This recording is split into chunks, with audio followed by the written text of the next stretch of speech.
coming up on today's show. Valleys are something that we all go through.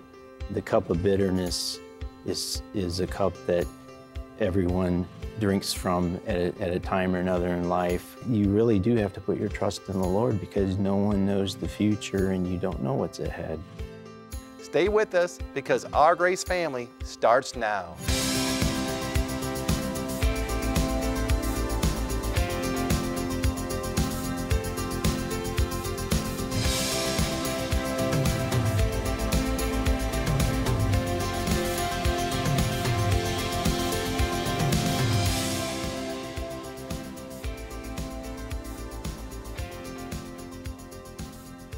Welcome to Our Grace Family. Thank you for joining us. I'm Reverend Steve Millar, a minister at Grace Cathedral, and this is my lovely wife, Kathy.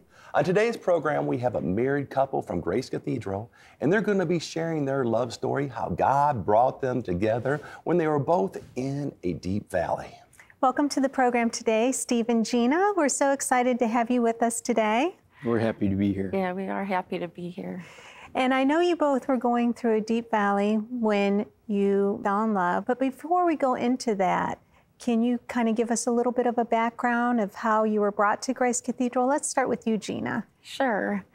So my mom brought me to Grace Cathedral when I was 11 days old in the nursery, and I grew up ever since then, and that was in 1977. And You went through the Sunday school department then? I did. I went to the Sunday school. I loved Sunday school. I loved coming to church.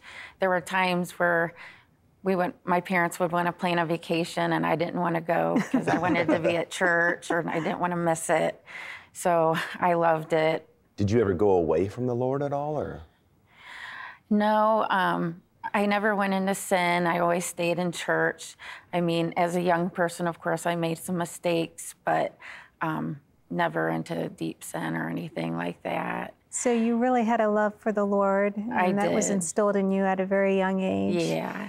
And you loved the Sunday school so much that you became a Sunday school teacher. Yes, I love the kids. They're so much fun. They say the funniest things. You can be having a bad day and they'll just cheer you up with one of their hugs or something funny they've said. And they amaze me how smart they are because they know more than some adults do about God and the Bible. And they've asked me some pretty deep questions that have shocked me, like even about heaven and how heaven's gonna be. So yeah, it's very rewarding. I was going to say it has to be very rewarding when a child can answer a question, a Bible question. Yeah. And to see them grow in the Lord. Yeah, it is rewarding. So. Yeah, so Steve, how was it for you? Well, growing up for me, I was raised in the ministry, but I strayed in my teen years, peer pressure and hanging around with the wrong people. So I went a different path than what Gina went, but I had the Word instilled into me, and I knew where to go when I needed help, and God was just waiting on me for that opportune time to move in, and when He did, that's when I gave my heart to the Lord, and then I received the Holy Ghost, and it's been a completely different life since then. How old were you when you finally gave your heart to the Lord? Do you recall? I was probably 18 or 19. So you were pretty young. Yeah, I was pretty young. But my junior high and high school is when I had trouble getting in with the wrong crowd and doing the wrong things, and I was almost gone to the world, lost to the world. But there was a cry in my heart for the Lord and a hunger for the Lord. And I didn't know it was there, but from the Word being instilled in my heart, that's when I came back to the Lord later on. Did you just know, like, hey, I got to get right with the Lord? Did something happen to you, or did you just one day say, hey, I'm going back to church? Nothing really happened other than circumstances. Being away from the people at school that were influencing me helped me for God to draw me and to get me away from the bad influences that were around. And I think that was a big step towards me going towards the Lord, being drawn to him and coming back to him. But with Gina, I can tell, being married to her, that she didn't go that way, just being married to her. How so? I mean, just... She didn't have any residue of the world, maybe you would call it. Or contamination from... She didn't have any memories of any sin like that. And I could tell that, and that really impressed upon me. And I think on that she clean and pure. Right. You know, I saw that right away. And I see it today. And you know, unfortunately for a lot of young people, they think they have to go out and experience the world. And you don't have to, like Gina, Right. you didn't have to do that. You were raised in church, you loved the Lord, and you've had a beautiful life in the Lord, and you didn't have to experience all that. I had a godly mother that she put the fear of God in me, and she kept me on the straight and narrow, so. And when you talk to people who maybe were like in Steve's situation, they regret, you know, going that path. Right, You know, they realize that it was just a big waste of time. Right, You know, where they could have been winning souls or, you know, just living for the Lord. Exactly. Yeah, in some cases, people who end up going into the world, they come back scarred. Yeah. I mean, the Lord can heal them of those scars, but some things, some circumstances can't be changed when you go into sin. Right. And I think those regrets are there as a reminder that that's a life you never want to go back to. Right. And it makes the life of Jesus even greater. You see the contrast between the two. You know what Jesus brought you out of. Yes, you know what he brought you out of, and you're grateful. You know, just like the lady in the Bible that had many sins forgiven, she loved much. Right. You know, but in Gina's case, it was so refreshing to be with someone that didn't have a past like that, and you could just it shines through her, and I could tell that right away. And the Lord's given her many talents to work with the children. And that's wonderful too, because the children need that. They need to feel safe, and they need to feel that love. Because there's a lot of children that, you know, they don't have godly parents that are bringing them up in the fear of the Lord. Right. So they can get that when they come to church. They and I think can. that's important. Yeah. And Gina that's another thing you can tell when you're around her, the great love for kids that she has. She's always talking about the kids and the things that they do and the things that they say. So it's in her, you know, to have that love for the kids. Plus, Gina has a sister, and can you tell us a little bit about? Yeah, you know, I have a sister with disabilities. She has something called Prader-Willi syndrome, and she's my only sibling. She's 13 years older than me, so it was definitely a different upbringing with a sister with those kind of needs. But I'm so thankful for my sister because I've learned so much through her, and it's taught me a lot more compassion for people, a lot more empathy than I ever would have had without my sister. And you work in that field now, too. I do. I love my job. I work for the county board, and I work with little kiddos and with developmental disabilities, and I love it. So, and I'm always telling Steve little cute stories of the kids I see. I get to go visit them at home and at their school, and I get to interact and go to their camps. So that's fun. nice. Yeah. Well, I think it takes a very special person to be able to work with children with disabilities, because you do have to have that love and compassion. Right. And who else can give you that but Jesus, right? Yeah. Now, I know you both went through a deep valley, both separate valleys. So we want to go into that, but before we do, we need to take a quick break. So friends, stay with us. We have more to come. We'll be right back.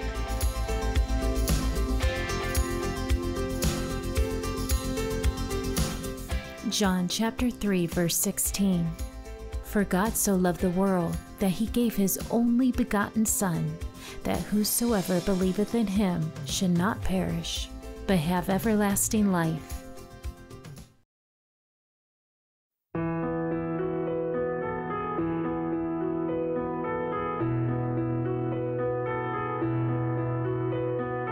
Losing someone in your life is one of the hardest experiences you will ever have to face.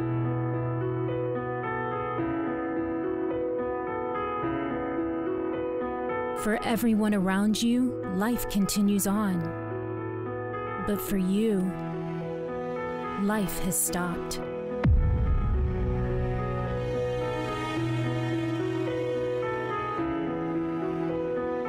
Even in a world full of people, you feel like you're all alone because that one you love so much is no longer there for you to see, to touch, and to talk to.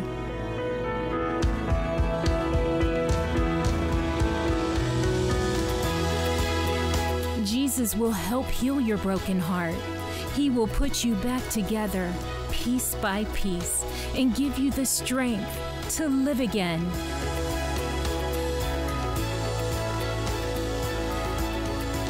Your loved one will always be missed, but the Holy Spirit will comfort you and turn the torment of your loss into beautiful thoughts that will last forever.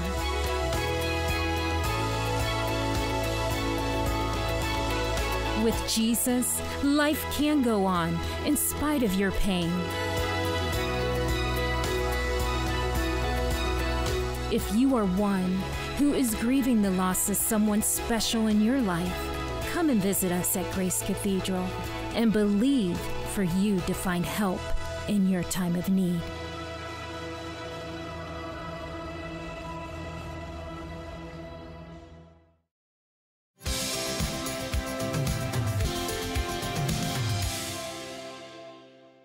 We're back with Steve and Gina, and they both went through a valley in their life, and God brought them out.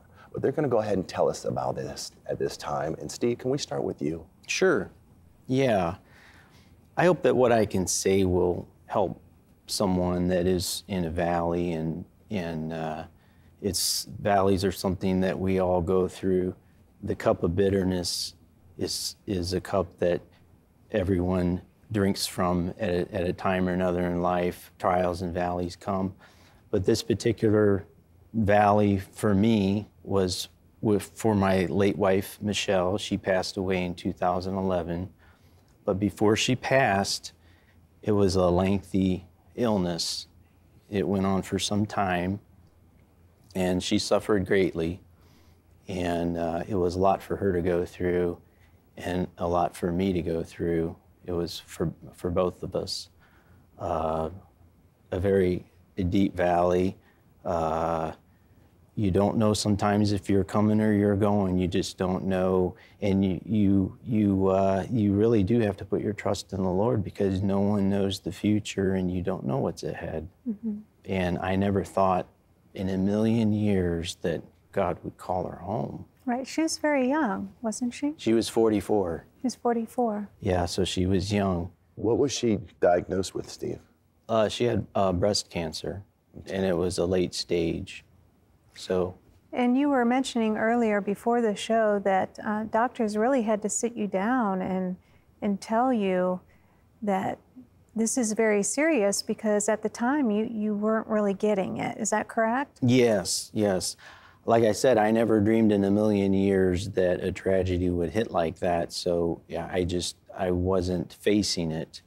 And they had to talk to me to bring me into the reality of what was happening, because it's just one of those things that your mind doesn't go there, or my mind didn't go there. As the disease progressed and things, it looked like that the Lord was going to take her home, then you begin to wonder, is the Lord going to raise her up, or is it his plan to take her home? You know? Yeah, because we're a healing ministry, so we believe in miracles and healings. Yes, yes, and there's been many, many miracles and healings for cancer and many other diseases. We know God can do anything. Mm-hmm. He can do anything. But we don't always know God's plan, or what God's path is for our lives. And when God calls a child home, we don't always know the reasons why, you know, but we see through a glass darkly. We don't know everything down here. Right. But when we get to heaven, I'm sure we'll know a lot more than what we know here. Right. But the Lord did call her home, and she was hanging on, and as she was suffering, and I talked to her, and I said, well, if the Lord wants to take you home, I'll be okay. And I kind of talked to her to give her the freedom if she wanted to go. And then it was maybe a day or two later, and she was in a facility at this time. And a day or two later, they told me, they said, she's starting to pass. And so then she started to let go at that time. So the Lord did call her home. And then we had the funeral, and the love of the people at Grace Cathedral, the family members, you feel so much love from them. But then after that's over, then comes the long process of grieving. And that's a natural thing, but it seems to go on, you know, and you don't know when that's going to end. But I think the grieving process is the time when you're trying to catch up to what just happened, because what just happened is so unthinkable and so unbelievable that your mind can't process it. Right. And you guys didn't have any children, so it was just you all alone in the house now. Right. And we were married for almost 20 years. Yeah. And now you're alone, and part of you is gone, and life is just not the same at all. Mm-hmm. And no matter how much love you get from friends, family, and loved ones, which is wonderful, but it's just not quite the same. Right. So going on with life, the question is, well, how do you do that? Well, as time goes on and God has to heal you, and it's a process that takes time, but God does heal. And that's a time to go deep with the Lord and to really go deep with Him and to draw on His power and His presence to get through that time.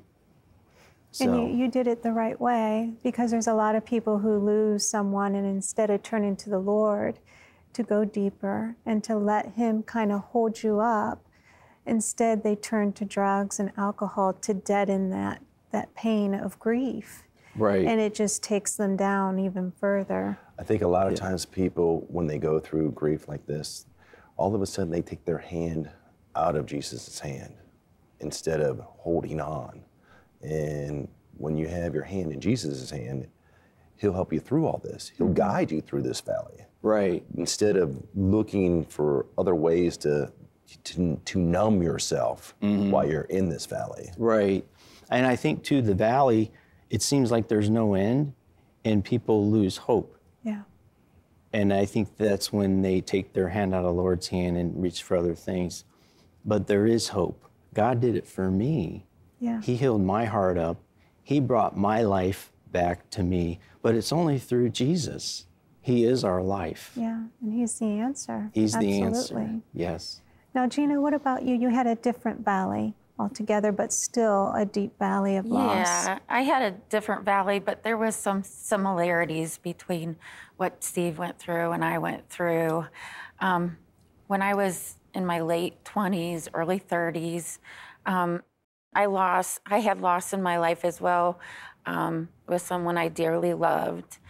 And through that loss, I also started going through a grieving process. It was very hard. I thought my life was over. I had a lot of hurt. And it took time, it took God to kind of bring me out of that as well and heal. And He did. He slowly took something bad and started making something good out of it. And I was able to go back and finish my education and then get better jobs. And so it was a hard road, but God really brought me through it and started to mend my heart. And again, you turn towards the Lord for healing. Yes. And for his love and support instead of turning to the world. Yes. Yeah. And that's key. It is. And that's key. And I'm sure you've seen people in life that don't do that. And Right. your heart goes out to them because you know what the answer is. Right. So then, how did God bring the two of you together? So I started noticing Steve, and I had kind of a crush on him. So I knew he was shy and probably not going to make the first move. And I'm old-fashioned. I don't like to just go up and ask a guy out.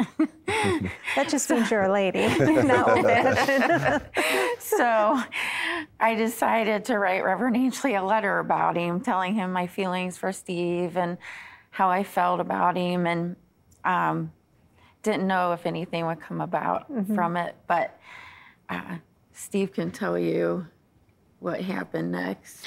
What happened next was Reverend Ainsley wanted to talk to me, so I went in to speak with him, and he said, "Someone really likes you." Now, during this time, you were, grieving. How long had it been since your first wife, Michelle, had passed? This was a couple years. Couple years. Yeah, a couple years that had gone by. So things were better. Time had gone on, and time helps to heal because God has time to work. Right. So So this was good timing. this was good timing. Yeah, and God's timing is perfect. It is.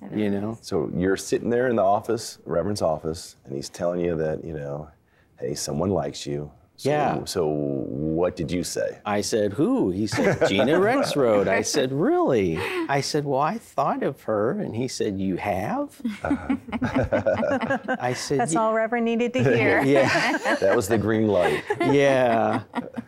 So, and he knew my heart was broken for my late wife, and he knew her heart was broken, and most of all, the Lord knew. So, Right. And Reverend can relate to you because he lost his wife also. yeah, Reverend Ainsley had so much compassion going through the death of Michelle. He was there because he'd walked that road. It takes one to know one, and he'd been there, and so he was there to help every step of the way. So when this news came about, I was thrilled. I really was. And then we set up a first date. And So did you just call her, or Reverend give you her phone number? Or what? Yeah, I got her phone number, and then I called her. Gina, did you have a heads up that he was going to call you or no? Reverend called and asked if it was okay to give my phone number. Okay, so you did have a So I heads up. kind of knew he was calling. I was super excited. Really nervous. Yeah, very nervous. So you made sure that you didn't swipe a number that you didn't know. Right. And when he got on the phone, I loved his voice. Like, it was just the most soothing voice. Like, when I talked to him, like, everything was all going to be okay. Yeah. So, yeah, it was special. So Steve finished, so you asked her out then? And what was your first date like? Yeah, we went out on a first date, and we talked a lot, and it was great. I don't think we had apprehensions at all. I don't think it just fell into place, and God's. So did you just go get coffee or something? Is that what you did, or? We went and ate. Okay. And then I think we talked so long, they started closing the restaurant, and they got the vacuum cleaners out, and we're That was a hint. yeah, that's the hint. Yeah. So they asked you to raise up your feet. You need yeah, We've done it a few times on our dating. yeah. So we just go somewhere else that's open longer because we're not done yet talking. So, Right. yeah. But that's how it should be. Yeah. Right. Yeah, and it's been a wonderful marriage. Being married to Gina is a blessing. She's part of God's healing for my life, and she's brought life back into my life, and joy and happiness. And we have such a home love and happiness, and we get along so well. And just small things, going out for picnics and little things like that. And even if she has to go to the store and get things, I don't need to go, but I'll just take her to the store because I'd rather be with her than be by myself. Right. And so it's just been God's great joy to be married to her, and it's just been wonderful. So God is so good. God did it. He mended our hearts, brought us together. We were able to kind of help each other with that. And we have so much peace in our home, and I love that. And love and happiness, and we have a good time wherever we go. And we like to take our dogs places, and that's always fun. And we have a house full of noise because we have lots of pets. But it's a love house. It's a love house. Yeah, it's fun. It's happiness. It is. And it's joy, and it's our home, and we love it, and we love each other. Yeah. And it's great to find joy and happiness like that. And when you're in a valley like that, you feel like you're never going to see it again or ever experience it again. Right. But the joy cometh in the morning. It does. It does. Yeah. And what would you like to say to our audience today to help those who are out there grieving or maybe going through a deep valley? I would like to say to hold on, because weeping endures for a night, but joy comes in the morning. It will come to an end, but make that a time to go deep with God.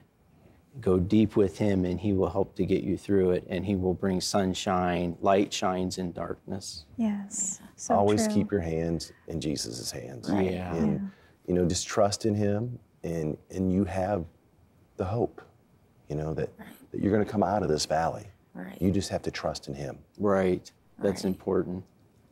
Yeah. Well, we want to thank you both for being on the show today. It was very encouraging, and I know this is going to help a lot of people out there who are maybe going through the same thing that you went through in your valley. So thank you so much for sharing your stories with us. Thank you. Yeah, thanks for having us. Thanks for having us.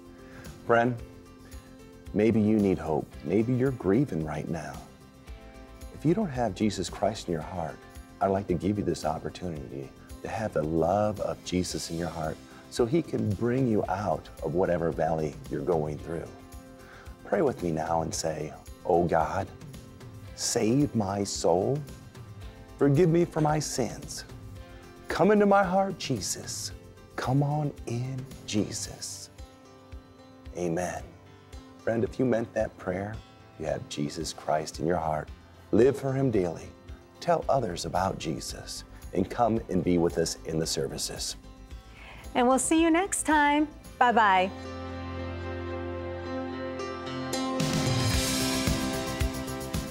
We would love to hear from you. If you were encouraged or blessed by today's program, let us know. You can email us at ogf@thegracecathedral.org or write to us. This program has been made possible by the friends and partners of Ernest Angley Ministries.